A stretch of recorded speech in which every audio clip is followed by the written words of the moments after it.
Hey Astrals, let's dive into the recent court hearing of NewJeans and Ador.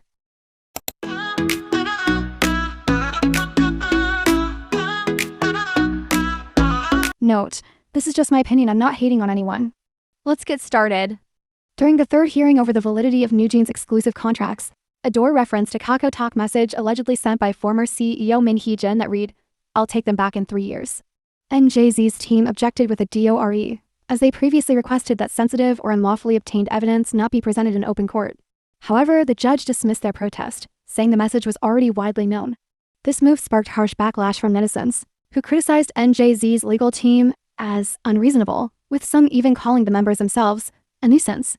NJZ's lawyers argued that everything began with HYBE's audit of MHJ in April 2024, which they say was intended to force her out under false allegations. They maintained that Min was simply fulfilling her duties as CEO, and that NJZ had suffered the most throughout the entire ordeal. The group revealed emotional distress, stating the members experience anxiety just being near the HYBE building and require antidepressants. A handwritten petition likened the situation to a school bullying victim being forced to return to the place of abuse.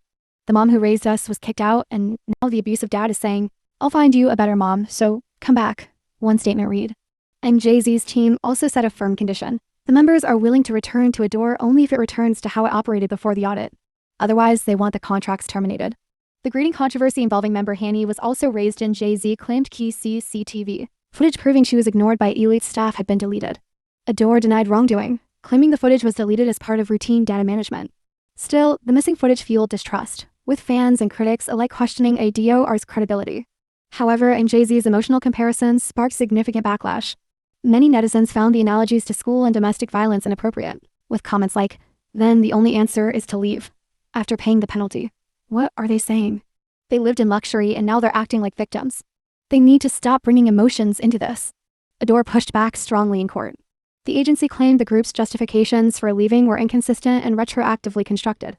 They maintained that MHJ orchestrated the termination, referencing messages that allegedly showed she planned to take NJZ years in advance and used media manipulation and controversies like the plagiarism accusations against Elite to justify it. Ador emphasized their financial investment in the group, stating they spent over 21 billion won, $15 million USD, and that each member had already earned more than 5 billion won. They warned that voiding the contract would damage NJZ's public image, hurt Ador staff, and even harm the K-pop industry. Still, they claim to be preparing for the group's comeback and argue that returning to Ador is in NJZ's best interest. With both sides standing firm, a closed-door mediation is scheduled for August 14th. Meanwhile, Team Bunnies, a major NewJeans fan group, has been actively involved in defending the members and MHJ throughout the legal battle with Ador and Hybe. In a detailed statement, they claim the entire conflict began with HYBE's audit of Min in April 2024, an audit they believe was never neutral and was aimed at pushing her out. They pointed out that police later cleared Min of all charges, calling HYBE's takeover narrative fictional and retaliatory. The fan team also criticized the timing of the audit, which broke just 5 days before NewJeans' comeback and led to over 1,700 negative news articles. They argued this damaged the group's momentum and public image. They further claimed Ador had no real plan after removing Min, citing incidents like executives not knowing what songs NJZ performed, and a lack of communication with the members about their future. Team Bunnies also weighed in on the Elite greeting controversy involving Hani. They insisted it wasn't about missed manners, but about systematic exclusion. They took particular issue with the deletion of CCTV footage that could have supported Hani's side, accusing Ador of making her look dishonest. However, the fan group is now facing legal trouble themselves. In October 2025, Team Bunnies raised over 51 million Korean won, around $37,000 USD, through a fundraiser meant to take legal action against malicious commenters. But under Korean law, any fundraiser collecting more than 10 million must be registered with authorities. A citizen complaint was filed, and a Team Bunnies representative has now been referred to prosecution for violating donation laws. Team Bunnies describes itself as a collective of professionals across law, media, culture, and the arts, but their identities have never been publicly revealed. Despite this legal issue, they reportedly met directly with NJZ's parents and legal team, showing they remain closely involved behind the scenes. Let's move on to my opinion. 1. What is the point? Seriously. They said they don't mind coming back to Ador only if things return to how they were before the audit in April 2024. That basically means they want MHJ back as the CEO, sure, I guess, if that's what they want. But my question is, wasn't that the very reason they wanted to leave Ador in the first place? That was literally the whole point of the emergency livestream, right? They didn't want to be under Ador anymore because MHJ was removed. And now they're saying they'll return only if MHJ comes back? Wasn't that the whole reason they tried to leave? Wasn't that the reason that started this mess in the first place? People are acting surprised like, oh my gosh, they don't mind coming back to Ador. No, they're saying the exact same things again, just not from the members' mouths directly, but through lawyers. So now it looks like a negotiation when really it's not. So what is the point of saying this when you have said countless times? You don't want justice, you just want MHJ back. Now, point 2, let's talk about the emotional appeal. First, the mom and dad analogy. The whole thing about the mom who raised us was kicked out, and now the abusive dad is saying he'll find us a better mom. So come back, what? So, are you admitting you see MHJ as your mom? No offense, I understand the emotional angle they're trying to push, but this isn't a family household. Sorry. And for actual people who've had abusive parents or real family trauma, wouldn't this be offensive?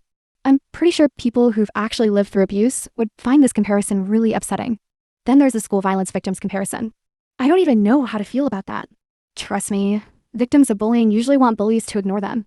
Comparing being ignored at work to actual school violence is wild. There's no real similarity between their experiences and those of actual school violence victims. So how can you even make that comparison? And now the antidepressants. Honestly, I don't even want to touch this topic too much because it's a really sensitive issue. But also, why was this even brought up in court? Why say something so serious publicly? And then there's that circulating photo of the members drinking. I don't have any issue with them drinking, but from what I've heard, you're not supposed to drink while on antidepressants. It makes your mental and physical health worse. So that raises a question, are you actually taking antidepressants? But even then, I don't know the full story behind that photo. It might have been taken before all of this happened. I'm just saying it feels like this emotional angle was heavily pushed in court, and honestly, it just didn't feel genuine to me. However, I'm not going to linger around this mental health talk because in the end, I'm not going to evaluate whether someone has mental health issues or not. I have the decency to not do so. I just hope they aren't lying about these mental health problems. Next point, CCTV footage. For some reason, this is still an issue. NewJeans claimed the footage was deleted and that the version shown wasn't the correct one. Ador said the footage was deleted as part of routine data management. Honestly, this sounds like the same explanation we've heard before. So why are people acting like it's some shocking revelation? Like, oh my god, HYB admitted they showed the wrong footage. Did they? Because I haven't seen anything new. From what I've read, a DOR statement hasn't changed. It was deleted, and they managed to recover it. That's what they said all along. Yes, I agree it's shady. Both HYBE and Ador are shady in this situation. Ador says the footage was deleted, and then suddenly managed to recover it. That's suspicious. However, NewJeans says, they ignored me, and that's workplace harassment. Both sides are being weird here. They both have fault in this. 4. Ador pushed back hard in court. They said the group's reasons for wanting to leave were inconsistent. They brought up Kakao Talk messages and claimed they were still planning a comeback. Honestly, I don't even have much to say about this because it's just the same arguments over and over again. But even if these are repeated points, they still hold weight. I think they brought up that they have comeback plans just to show that they care about NewJeans, but in a way to prove their own point. 5. Now let's talk about netizens because they're right. This whole situation is unreasonable. NewJeans is being a nuisance.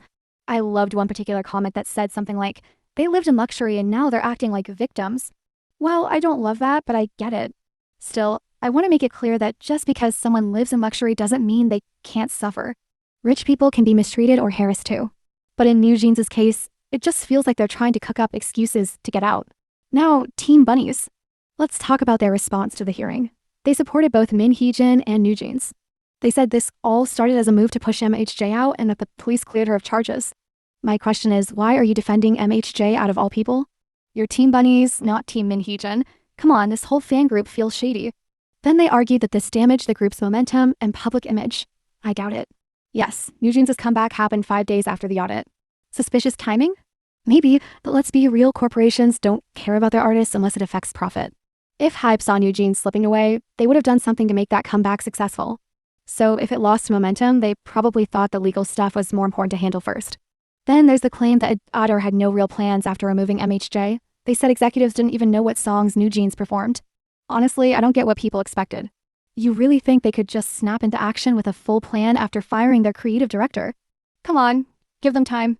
You can't expect them to instantly have a whole comeback planned. Next, Team Bunnies talking about the illit greeting controversy. They claimed it wasn't just a minor thing, but systemic exclusion. What? One group ignores you one time and suddenly it's systemic exclusion? Like, seriously, Hanny was ignored once and that's their big argument? They also said Ador deleted footage that could have supported Hanny and tried to make her look dishonest. Why would they do that? That only hurts the company. If the artist suffers in PR management, the company suffers too. That doesn't make any sense. Anyway, let's go back to Team Bunnies for a second. They're apparently facing actual legal trouble now. That says a lot. I told y'all this fan group is shady. If they're tied up with parents and legal teams and all that, it's concerning. I wouldn't be surprised if Min Hee-jin is Team Bunnies, just saying. Actually, here's my own little conspiracy theory that kind of makes sense. What if MHJ is running Team Bunnies? That would explain how she's still in contact with the members, their parents, and the legal team without officially being involved. Just putting it out there. That's all I have for this court hearing, really. 8. NewJeans did suffer. I saw somewhere that their lawyers said NewJeans suffered the most, and I actually agree. But not in the way the lawyers meant it. They suffered the most because they brought themselves into this mess. Now, like Team Bunny said earlier, MHJ was cleared. Does that mean she's innocent? I don't know. Bang Si-hyuk was cleared too, if I'm not wrong. But NewJeans? You're stuck. You're caught between being NJZ and being NewJeans. You don't want to go back to a DOR, but you're not allowed to become NJZ officially either. So yeah, they've suffered the most because they're stuck because of their own choice. In the end though, I truly feel sad for a group that had potential. Final point, NewJeans never dies. I actually agree with that slogan, but probably not in the way it was meant to be empowering. To me, NewJeans never dies means that NJZ will always be NJZ, but NJZ will never be NewJeans. For NewJeans to truly be NewJeans, they have to be under Ador period. NJZ isn't a 2.0 or a copy? Exactly, but it's definitely a version of NewJeans, a temporary version.